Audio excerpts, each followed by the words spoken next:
কালের বিবর্তনে হারিয়ে যেতে বসেছে আবহমান বাংলার ঐতিহ্যবাহী বাহারি স্বাদের পিঠাপুলি।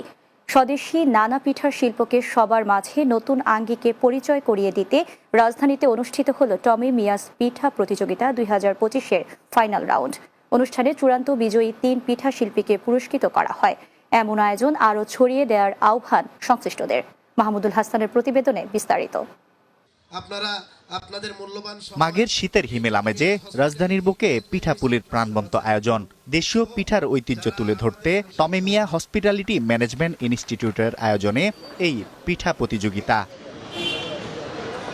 বুধবার বিকেলে রাজধানীর বনানীতে এই পিঠা প্রতিযোগিতার ফাইনাল রাউন্ড অনুষ্ঠিত হয়। সারা দেশে প্রায় 5,000 প্রতিযোগীর মধ্য থেকে নির্বাচিত 15 জন অংশ নেয় চূড়ান্ত পর্বে। প্রথমবার অংশগ্রহণ করে ফাইনাল পর্যন্ত এসেছি, এটা অবশ্যই ভালো লাগার একটা বিষয়। আমার নিজেরও অনেক ভালো লাগছে। আমি 2 জাত আজকে পিঠা এনেছি, একটা হচ্ছে দুধ চিংড়ি পিঠা আর একটা হচ্ছে সাগুদানা পিঠা।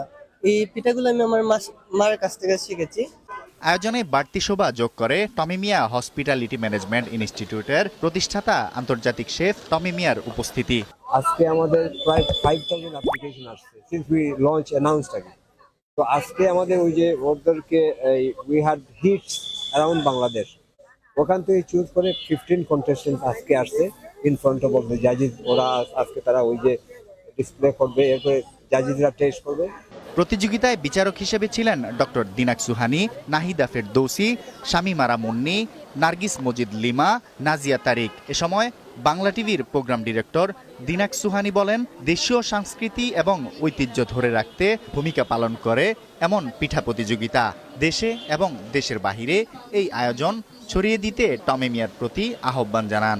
পিঠা উৎসব কিন্তু এখন হয়, আগে মাঝে কিছুটা কিন্তু একটু পিছিয়ে গিয়েছিল, আমরা মানে একটু আধুনিকতার ছোঁয়াতে চলে গিয়েছিলাম, কিন্তু এখন আবার লক্ষ্য করবেন আবার কিন্তু আমরা আমাদের মানে ওই সংস্কৃতিকে আমরা ধারণ করছি। এবং ছোট ছোট ছেলে মেয়েরা যেই আজকে এসছে কম্পিটিশনে, ছেলে মেয়েরা এসছে তো, এবং তারা শিখছে।